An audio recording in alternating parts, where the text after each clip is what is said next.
Hello everyone, good evening. તો ગઈકાલે આપણે સ્વાધ્યાય 10.2 દાખલા નંબર 18 સુધી ગણ્યું હતું અને દાખલા નંબર 17 બાકી રાખ્યો હતો.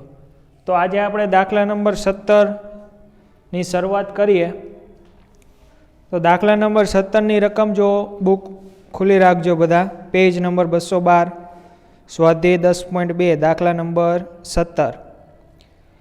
એવી રકમ છે કે એક દૂધના વેચાણ કેન્દ્રનો માલિક પ્રત્યેક અઠવાડિયે 980 લીટર દૂધ ₹14 પ્રતિ લીટર અને 1220 લીટર દૂધ ₹16 પ્રતિ લીટર વેચે છે. હવે દૂધની વેચાણ કિંમત અને માંગ વચ્ચે સુરેખ સંબંધ છે તે માની લઈએ તો પ્રત્યેક અઠવાડિયે ₹17 પ્રતિ લીટર ના ભાવે કેટલું દૂધ વેચાશે? તો આમાં તો તમને દૂધનો ભાવ અને બીજું શું આવ્યું છે, દૂધના ભાવ સાથે અઠવાડિયાનું આવ્યું છે કે પ્રત્યેક અઠવાડિયે 880 લીટર દૂધનો જથ્થો એ ₹14 પ્રતિ લીટરે વેચે છે અને 1220 લીટર દૂધનો જથ્થો એ ₹16 લીટરે વેચે છે. તો તમને એવું પૂછ્યું છે કે આવું આપણે શું છે, દૂધ અને વેચાણ કિંમતની માંગ વચ્ચે સુરેખ સંબંધ હોય તેમ માની લઈએ તો પ્રત્યેક અઠવાડિયે તમારે ₹17 દીઠ તમે દૂધ વેચો તો એ અઠવાડિયામાં કેટલો દૂધનો જથ્થો વેચાય એ તમારે ગણતરી કરવાની છે. તો આમાં તમે દૂધ અને વેચાણ કિંમતને બેને શું કરવાની, દૂધનો જથ્થો અને દૂધની વેચાણ કિંમતને આપણે બિંદુ સ્વરૂપે લઈ લેશું, બરાબર. તો કોને દૂધનો જથ્થો એટલે કે દૂધના જથ્થાને શું લેવું અને એના રૂપિયાને આપણે કે પ્રતિ લીટર દૂધનો ભાવ એક્સ આમ શું લેવું અને વાય આમ શું લેવું એ આપણે નક્કી કરીએ. ટૂંકમાં તમને બે બિંદુ આપ્યા. આવો એક દાખલો આપણે આગળ ગણી ગયા. તમને એક બે બિંદુ આપ્યા હોય એટલે બે બિંદુ તમને હમણાં મળી જશે, બરાબર. એમાં ઇનડાયરેક્ટલી તમને બે બિંદુ આપી દીધા છે. તો આપણે સૌથી પહેલાં એ બે બિંદુની મદદથી એક પ્રકારનું રેખાનું તમને સમીકરણ મળશે. એ સમીકરણ આપણે ત્યાં સુધી દાખલો ગણીએ, પછી આગળ શું કરવાનું કે આપણે ₹17 પ્રતિ લીટરના ભાવે કેટલા લીટર દૂધ વેચાય એ આપણે પછી જોશું. પહેલાં તો શું કરશું, એ તમને બે બિંદુ આપ્યા એની મદદથી એક રેખાનું આપણે સમીકરણ મેળવી લઈએ. તો અહીં તમે એવું ધારી લ્યો કે એક્સ એ પ્રતિ લીટર દૂધના રૂપિયાનો ભાવ દર્શાવે છે. આપણે કારણ કે આલેખ દોરશું, બરાબર, અથવા તો આલેખ આપણે દોરવાનું નથી. આલેખમાં શું હોય, એક તો એક્સ યામ હોય અને એક તો વાય યામ હોય. તો એક્સ યામ એવું આપણે વિચાર લઈએ કે પ્રતિ લીટર દૂધનો જથ્થો, એવું વિચારી કે એક્સ એ પ્રતિ લીટર દૂધનો રૂપિયાનો ભાવ દર્શાવે છે. ત્યાં વિચારી લે કે ધારો કે એક્સ એ પ્રતિ લીટર દૂધનો ભાવ દર્શાવે છે. આપણે એક્સ યામને એવું લીધું છે કે એક્સ યામ એ શું છે, પ્રતિ લીટર દૂધનો ભાવ દર્શાવે છે. અહીંયા તમે પ્રતિ લીટર દૂધના ભાવની બે કિંમત આપી છે. પ્રતિ લીટર દૂધનો ભાવ, અને તમને આ પ્રતિ લીટર દૂધનો ભાવ શેમાં આપ્યો છે, રૂપિયામાં આપ્યો છે. તો પ્રતિ લીટર દૂધનો ભાવ શેમાં દર્શાવતો હોય, રૂપિયામાં જ દર્શાવતો હોય, એટલે એ હું લખતો નથી. પછી શું આપ્યું છે કે આપણે હવે કયું લેવાનું હોય, પ્રત્યેક અઠવાડિયે એ દૂધનો જથ્થો. તો વાય એ તથા વાય એ શું લખ્યું છે કે તમારે અઠવાડિયાનું વેચાણ એટલે દૂધનો જથ્થો તમને શેમાં આપ્યો છે, લીટરમાં આપ્યો. વાય એ દૂધનો જથ્થો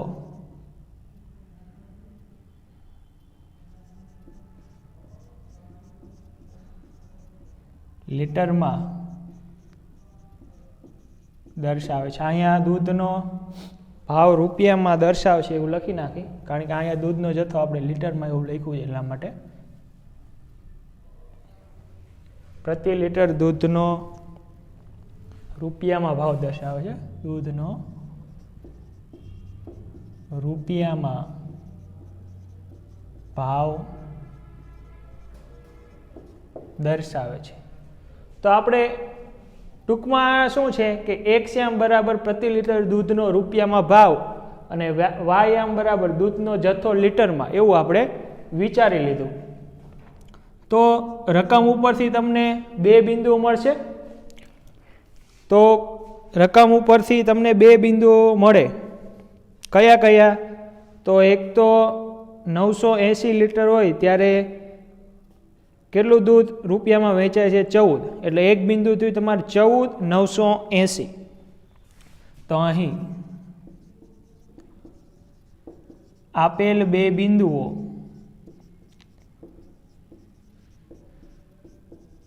x1 y1 બરાબર. તો x એ શું છે? પ્રતિ લીટર દૂધનો ભાવ રૂપિયામાં. તો રૂપિયામાં હોય એ પહેલાં લખશું. તો પેલી લાઈનમાં 14 રૂપિયા પ્રતિ લીટર છે. તો 14 અને દૂધનો જથ્થો કેટલો છે? 980. તથા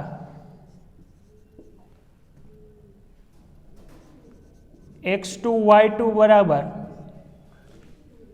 બીજા જથ્થાની વાત કરીએ, તેમાં રૂપિયા કેટલા છે? 16. તો અહીંયા પહેલાં 16 આવશે, કારણ કે x શું દર્શાવે છે? પ્રતિ લીટર દૂધનો ભાવ રૂપિયામાં. અને કેટલા લીટર છે? 1220. એટલે કે 1220. આ તમને બે બિંદુઓ આપી દીધા છે, x1 y1 અને x2 y2.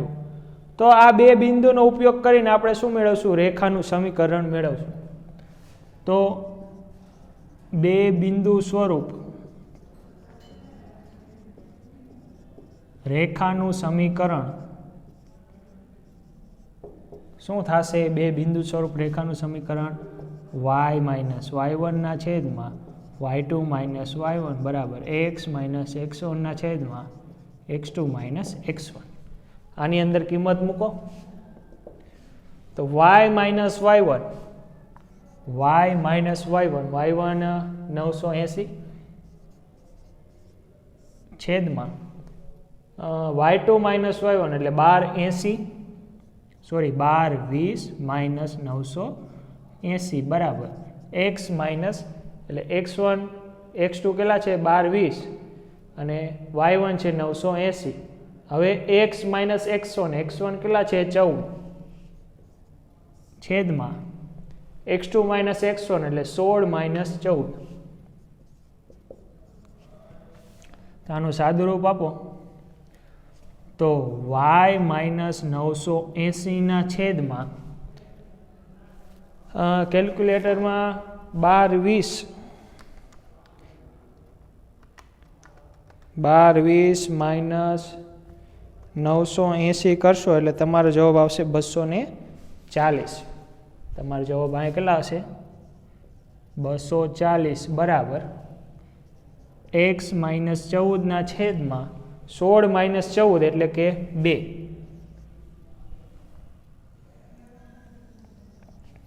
આટલું થયું. તો હવે શું કરશું? આપણે સમીકરણ બનાવવાનું છે એટલે 240 ને આ બાજુ લઈ જાય બરાબરની. તો કે y માઇનસ 980 બરાબર 240 ના છેદમાં 2 કૌંસમાં x માઇનસ 14. શું કર્યું? 240 છે બરાબરની આ બાજુ લઈ જાય એટલે 240 ના છેદમાં 2 કૌંસમાં x માઇનસ 14. તો ભાગ હાલે y માઇનસ 980 12 દુ 24 એટલે કે 120 કૌંસમાં x માઇનસ 14. હવે 120 ને અંદર ગુણા એટલે y માઇનસ 980 બરાબર 120x માઇનસ 120 ગુણ્યા 14 કરો તો તમારે આવશે 1680. 120 ગુણ્યા 14 કરશો એટલે 1680 આવશે. તો આ બે અચળ પદ છે બરાબર, એનો સરવાળે બાદબાકી થાય તો y બરાબર 120x માઇનસ 1680 પ્લસ 980. ખબર પડી? આ માઇનસવાળું પદ આ બાજુ લઈ ગયું, આ પદ તો એમને રાખ્યું જ. તો હવે 1680 માંથી 980 બાદ કરો એટલે તમારે 700 જવાબ વધે. તો ધેરફોર y બરાબર 120x માઇનસ 700. તો આ તમને મળ્યું એક પ્રકારના બે બિંદુમાંથી પસાર થતી રેખાનું સમીકરણ મળ્યું, એવું આપણે કહી શકીએ. ઓકે, તો હવે તમારે શું કર્યું છે? આપણે એવો એક સુરેખ સંબંધ મેળવી લીધો કે જ્યારે એટલે કે y શું છે? દૂધનો જથ્થો. ત્યારે આવા પ્રકારનું એક તમને સમીકરણ મળે છે. બરાબર? આપણે શું કીધું હતું કે બે બિંદુમાંથી પસાર થતી રેખાનું તમે સમીકરણ મેળવી લીધું. હવે રકમમાં આગળ વાંચો. એટલે સુરેખ સંબંધ જેવું એક સમીકરણ મળી ગયું. આ શું છે? એક સુરેખ સંબંધ જેવું એક સમીકરણ તમને મળી ગયું. હવે એમાં આગળ શું લખ્યું છે?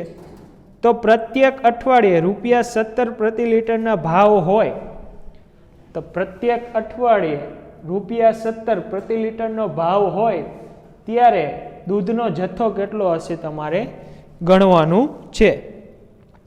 તો સિમ્પલ છે કે આ સમીકરણમાં એક્સની કિંમત કેટલી આપી છે? આપણે રૂપિયામાં ભાવ તમને આપ્યો છે ને, એટલે કે 17. સમીકરણમાં એક્સની જગ્યાએ 17 મૂકી દો એટલે વાય તમને મળી જાય. અને જે વાય એ શું દર્શાવે છે?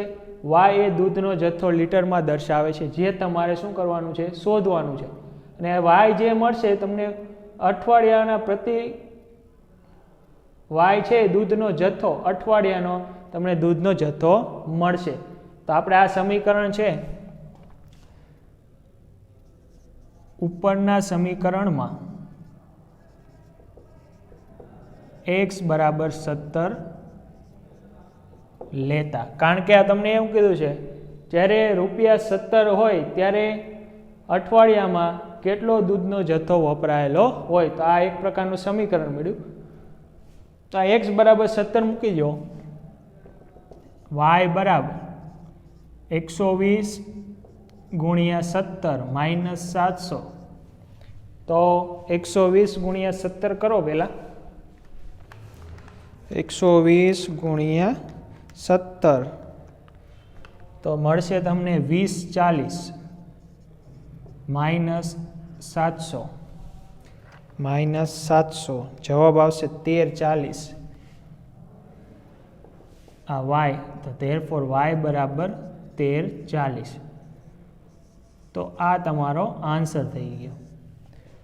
કે અહીંયા તમારે નીચે લાઈન લખવાની, નીચે એવી લાઈન લખવાની કે પ્રત્યેક અઠવાડિયે ₹17 પ્રત્યેક અઠવાડિયે ₹17 રકમ જોઈને લખું છું. ₹17 પ્રતિ લીટરના ભાવે ₹17 પ્રતિ લીટરના ભાવે કેટલો દૂધનો જથ્થો વપરાશે? તો 13 ભાવે 1340 લીટર દૂધનો જથ્થો વપરાશે. બરાબર? તો આ વાત થઈ ગઈ તમારે દાખલા નંબર 17ની. તમને ક્વેશ્ચન જ એવો પૂછ્યો હતો કે ₹17 લેખે એક અઠવાડિયામાં કેટલા લીટર દૂધનો જથ્થો વપરાય. તમને આ બે પોઈન્ટ આપ્યા હતા ઇનડાયરેક્ટલી, પેલું પોઈન્ટ, બીજું પોઈન્ટ. આપણે એવું લીધું એક્સ એ પ્રતિ લીટર દૂધનો ભાવ રૂપિયામાં દર્શાવે છે અને વાય એ દૂધનો જથ્થો લીટરમાં દર્શાવે છે. બરાબર? આ બે આપણે ધારી લીધું. તો એવા બે બિંદુઓ મળે તમને રકમમાં તમને આપ્યા છે. એક્સ એટલે પ્રતિ લીટર દૂધનો ભાવ અને વાય એ દૂધનો જથ્થો. તો એવા બે બિંદુ આપ્યા. બે બિંદુની મદદથી આપણે રેખાનું શું મેળવી લીધું? સમીકરણ. જે આ સમીકરણ છે એટલે એક્સ વાયના સ્વરૂપનું સમીકરણ આ મળ્યું તમને. હવે તમને એવું કીધું છે કે જ્યારે x બરાબર 17 એટલે કે ₹17 લેખે પ્રત્યેક અઠવાડિયે કેટલા લીટર દૂધનો જથ્થો વપરાશે એ મારે ગણતરી કરવી હોય તો મારે અહીંયા x બરાબર હું 17 મૂકી દઉં તો મને y ની કિંમત મળે. જ્યારે x બરાબર 17 હોય ત્યારે મને y ની કિંમત મળે છે 1340. તો આ 1340 છે, જ્યારે x 17 હોય ત્યારે મને શું મળે છે? y 1340. એટલે કે x બરાબર કેટલા મૂક્યા આપણે? 17 રૂપિયા પ્રતિ લીટર દૂધનો રૂપિયામાં ભાવ હોય ત્યારે 1340 એટલે કે y બરાબર મને મળ્યું 1340 એ દૂધનો જથ્થો લીટરમાં દર્શાવે છે, જે આપણે ગોતવાનું હતું. તો હવે આના પછી દાખલા નંબર 18 તો થઈ ગયો હતો. હવે આવશે તમારે દાખલા નંબર 19.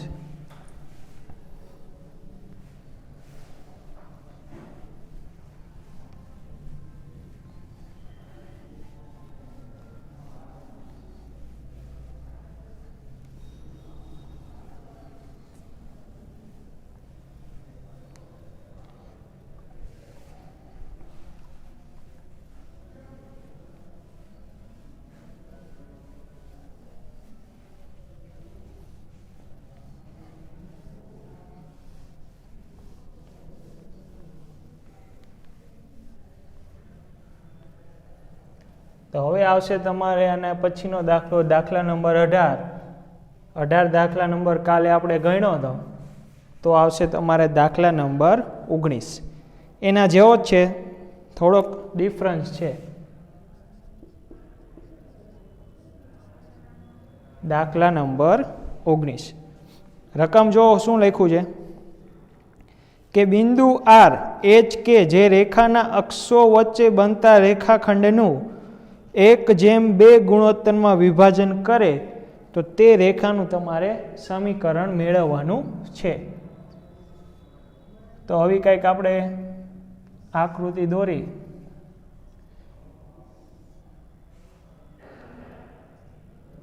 આ y અક્ષ, આ x અક્ષ. હવે શું છે કે રેખા અક્ષો વચ્ચે બનતા રેખાખંડનું બિંદુ R H કે જે રેખાના અક્ષો વચ્ચે બનતા રેખાખંડનું બિંદુ R H કે અક્ષો વચ્ચે બનતા એટલે આ y અક્ષ અને x અક્ષ વચ્ચે બનતા રેખાખંડ, એટલે આને B નામ આપી દઈ, આને A નામ આપી દઈ. તો આ AB રેખાખંડનું R બિંદુ એ 1:2 ગુણોત્તરમાં વિભાજન કરે તો આપણે રેખા AB નું તમારે સમીકરણ મેળવવાનું છે. રકમમાં એવું કીધું છે કે x અક્ષ અને y અક્ષ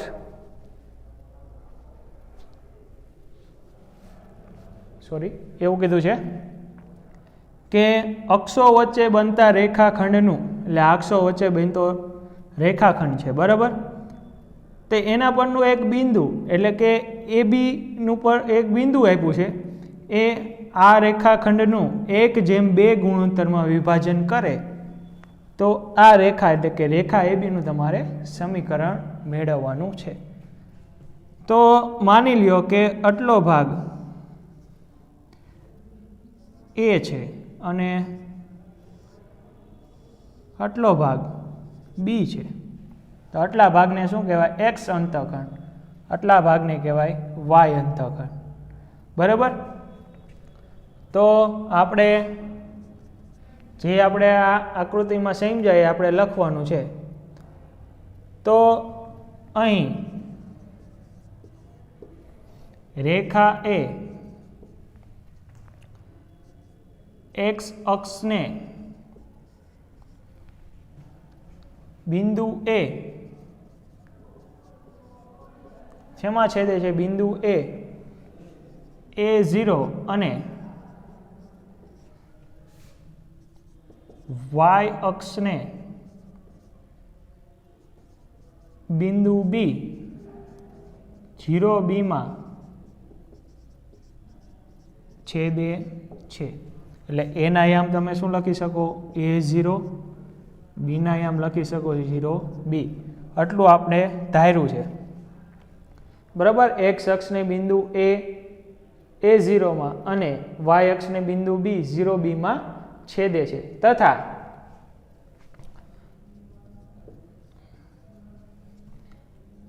રેખાખંડ AB નું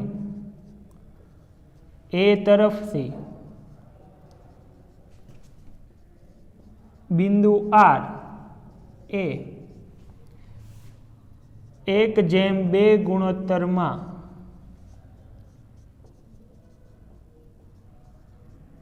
વિભાજન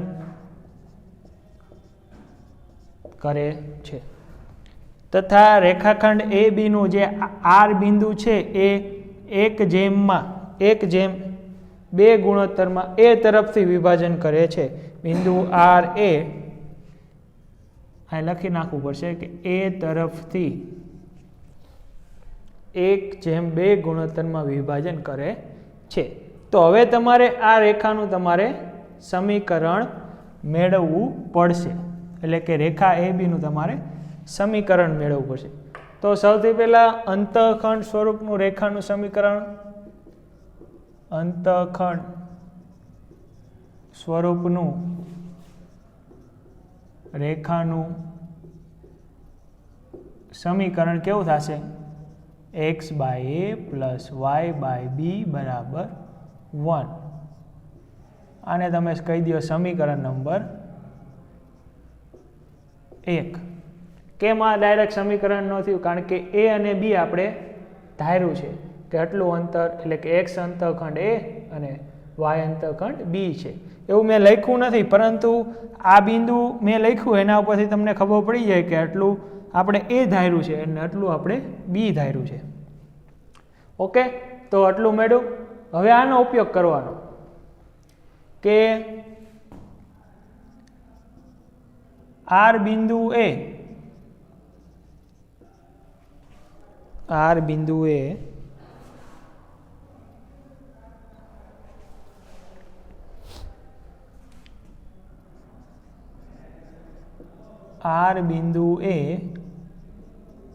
રેખાખંડ AB નું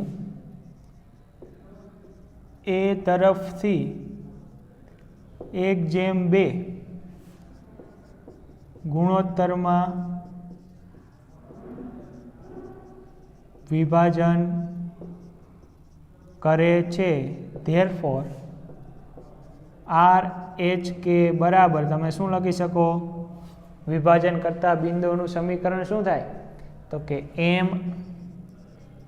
mx2 + nx1 ના છેદમાં m + n, અને ym નું લખવું હોય તો my2 + ny1 ના છેદમાં m + n. HK બિંદુ તમને ઓલરેડી આપ્યા.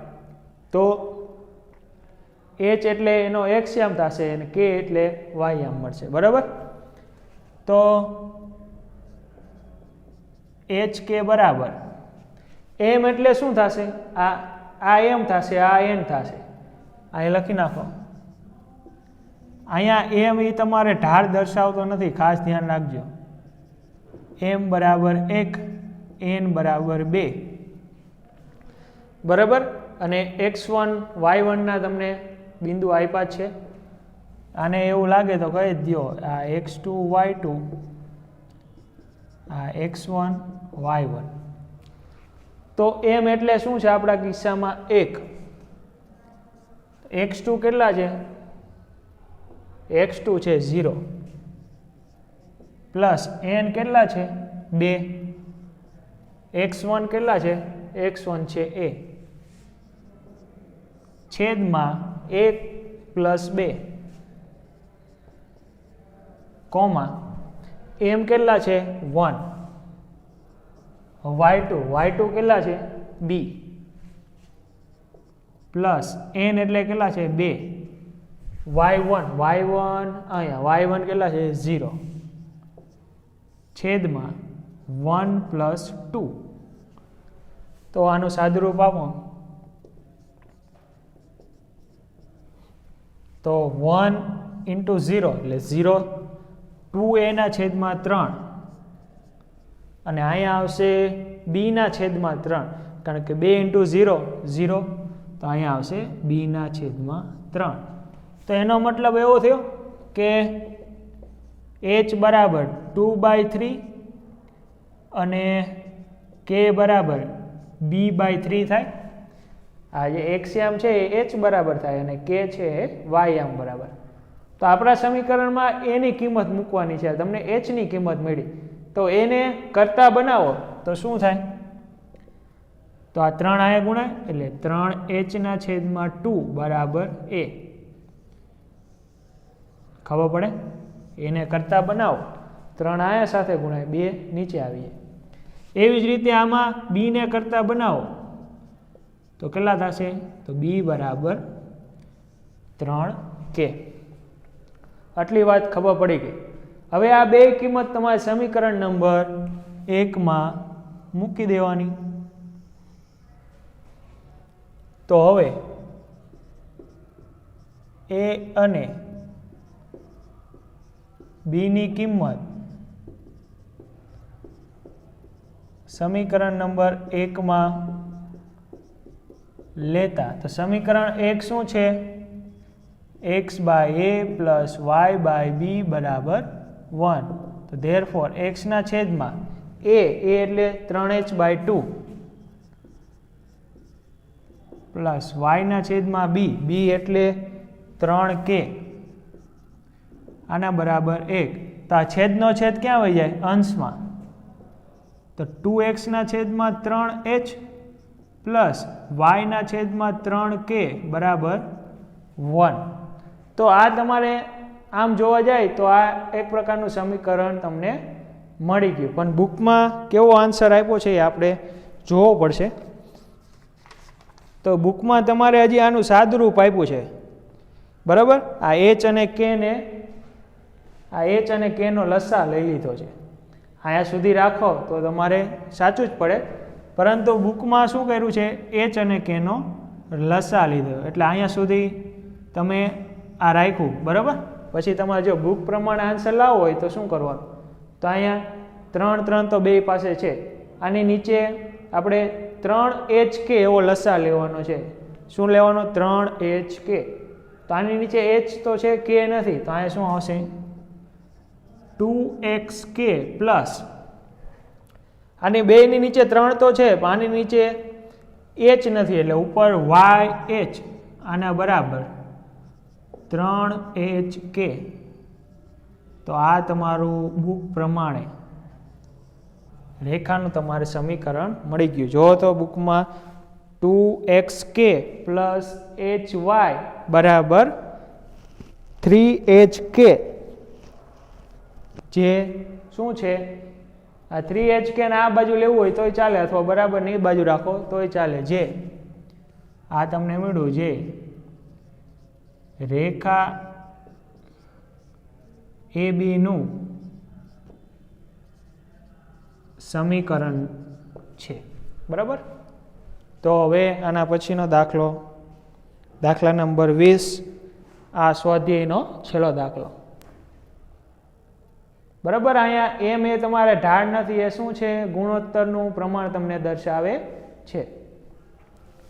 અક્ષો પર અંતઃખંડ કાપતી રેખા તમને AB આપી છે.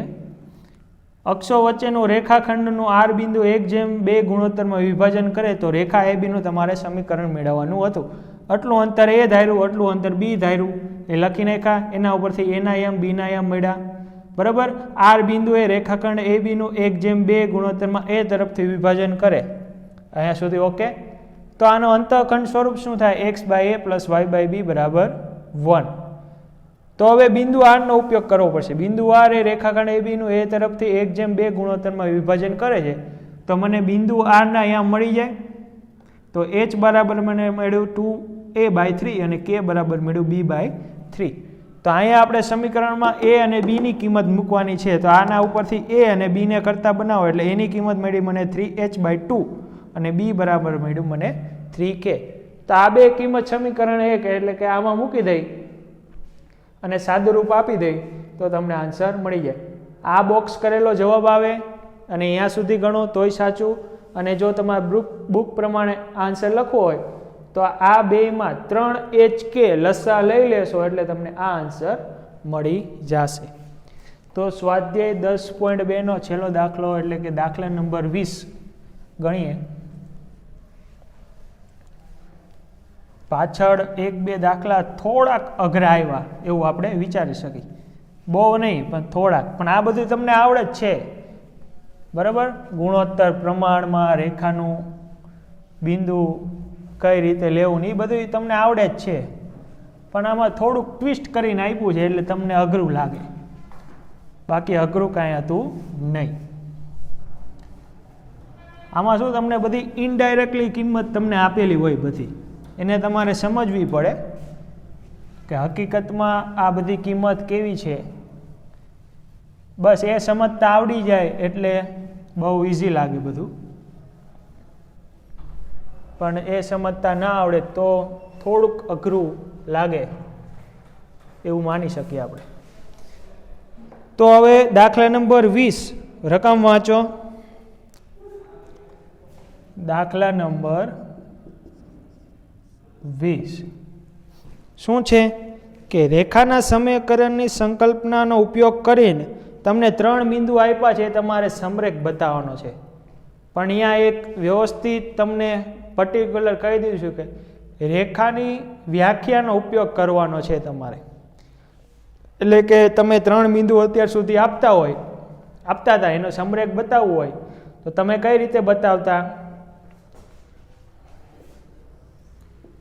આ માની લ્યો કે આ A બિંદુ, આ B બિંદુ અને આ C બિંદુ, તો તમને ABC ત્રણેયની બિંદુ આપ્યા હોય અને તમને કીધું હોય કે ABC તમે સમરેખ બતાવો, તો તમે શું કરતા હતા? AB નો ઢાળ બરાબર BC નો ઢાળ, જો બે ઇક્વલ આવે તો તમે કહેતા હતા કે ABC એ કેવા છે? સમરેખ છે. એટલે તમે ઢાળની મદદથી તમે કહેતા હતા કે ABC સમરેખ છે, પરંતુ અહીંયા એવું કરવાનું નથી. અહીંયા શું કરવાનું છે કે રેખાના સમીકરણનો ઉપયોગ તમારે કરવાનો છે. તો રેખાના સમીકરણનો ઉપયોગ કઈ રીતે? તો કે આ બે તો બિંદુ થયા, આ રેખા પરના 2 બિંદુઓ થયા, તો 2 બિંદુમાંથી પસાર થતી રેખાનું સમીકરણ મેળવતા આવડે બધાને? તો કે આવડે. 2 બિંદુ સ્વરૂપ રેખાનું સમીકરણ, બરાબર. એટલું આપણે પહેલા કરી, પછી તમને બીજું કહું. તો કે તમને અહીંયા કેટલા બિંદુ આપ્યા છે? તો કે અહીં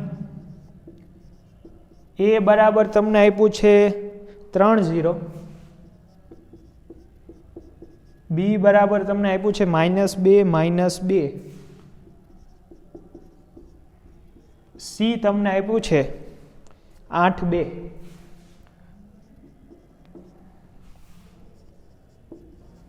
આપેલ છે. તમને આ 3 બિંદુ આપેલા છે. તો હવે આપણે એવું વિચારી કે આ 2 બિંદુમાંથી પસાર થતી રેખાનું તમે સમીકરણ વિચારી, તો કે બિંદુ A અને B માંથી પસાર થતી રેખાનું સમીકરણ કેવું મળે? એટલે કે આ 2 બિંદુ સ્વરૂપનું જ રેખાનું સમીકરણ થયું. હમણાં જ જોયું, y - y1 ના છેદમાં y2 - y1 બરાબર x - x1 ના છેદમાં x2 - x1. તો આપણે AB માટે વાત કરી છે, તો આ A ને તમે કહી દો x1 y1 અને B ને કહી દો x2 y2. તો therefore y - y1 y1 0, y2 -2 y1 0, x - x1 x1 3, x2 -2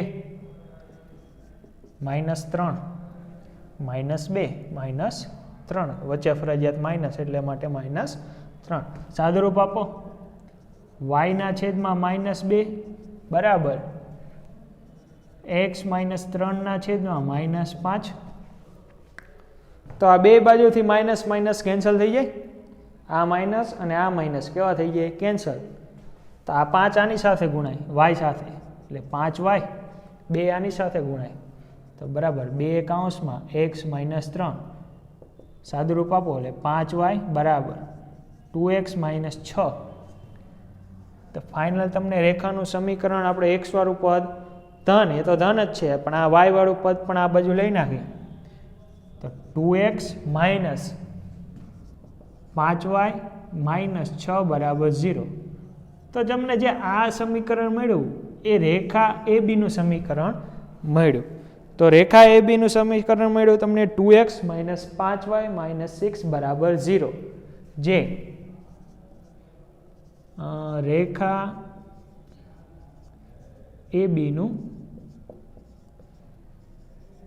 સમીકરણ છે. બરાબર, એટલે આ AB નું તમને સમીકરણ મળી ગયું. 2 બિંદુમાંથી પસાર થતી રેખાનું તમને સમીકરણ મળી ગયું. હવે માની લ્યો કે આ C બિંદુ છે એ આ રેખા ઉપર હોય તો એ શું કરે? રેખાનું સમાધાન કરે ને. એવું માની લઈ કે આ C બિંદુ છે, આ રેખા પરનું બિંદુ છે, તો એનો મતલબ શું છે કે C બિંદુ એ રેખાનું શું કરે? આ AB રેખાનું શું કરે? સમાધાન કરે. બરાબર, જો સમાધાન કરે તો રેખા પરનું બિંદુ, અને જો સમાધાન ના કરે તો રેખા બહારનું બિંદુ. આપણે સમરેખ બતાવવાનું છે એટલે સમાધાન તો કરશે જ. તો હવે અહીંયા લખવાનું છે, માની લો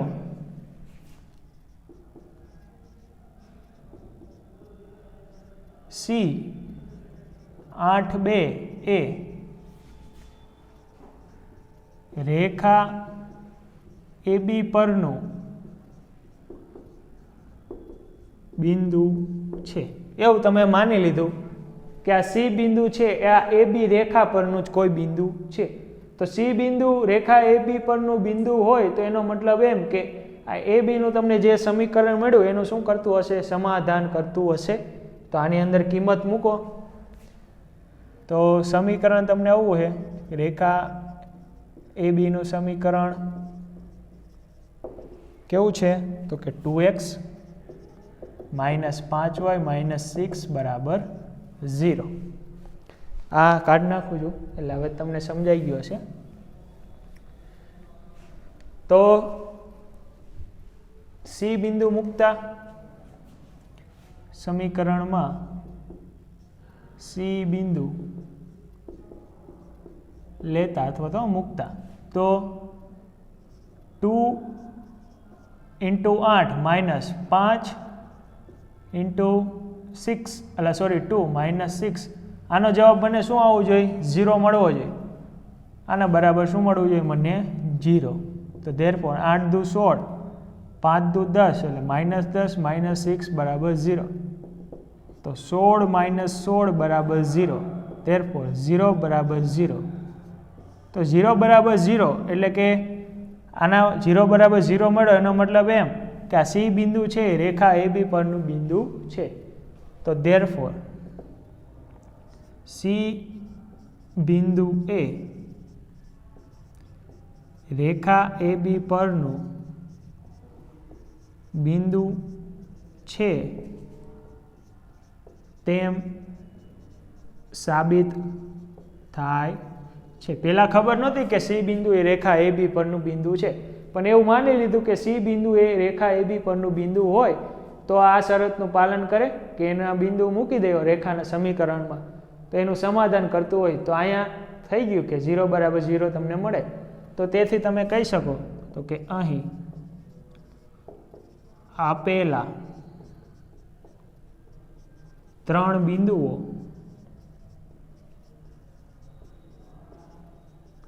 સમરેખ છે, જે તમારે સાબિત કરવાનું છે કે જે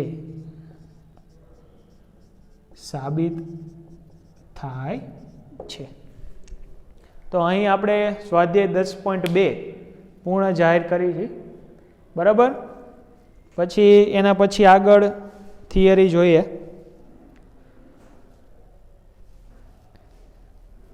તમને 3 બિંદુઓ સમરેખ છે એમ તમારે બતાવવાના હતા, પરંતુ અહીંયા તમારે રેખાના સમીકરણનો ઉપયોગ કરીને બતાવવાના હતા. બરાબર, ઢાળનો ઉપયોગ કરીને નહીં. તો આપણે આ 2 બિંદુમાંથી પસાર થતું રેખાનું સમીકરણ મળી ગયું. જો આ રેખાના સમીકરણ એટલે એ બીનું જે સમીકરણ મળે એમાં સી બિંદુ મૂકી જો એનું સમાધાન કરે તો આ બિંદુ રેખા ઉપરનું બિંદુ છે તેમ કહેવાય. તો આ રેખાના સમીકરણમાં સી બિંદુ મૂક્યું તો 0 મળ્યું તો આપણે કહી દીધું કે એ બી સી એ કેવા છે? સમરેખ બિંદુઓ છે. હવે આવશે તમારે 10.3ની આગળની જે થિયરી છે એ સમજવાની આવશે. એ તમે ઓલરેડી સમજી જ ચૂક્યા છો. જે 10.2ની જે થિયરી તમે સમજ્યા એના જેવી જ કોપી છે, પરંતુ હવે આપણે એનું રિવર્સ કરવાનું છે. એટલે કે કઈ રીતે?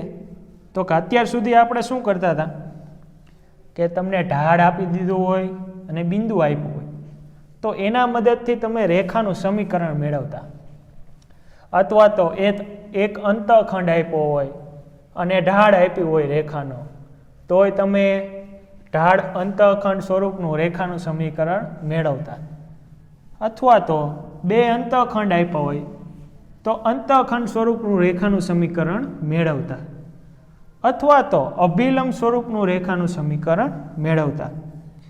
બરાબર? તમે રેખાના સમીકરણ મેળવતા.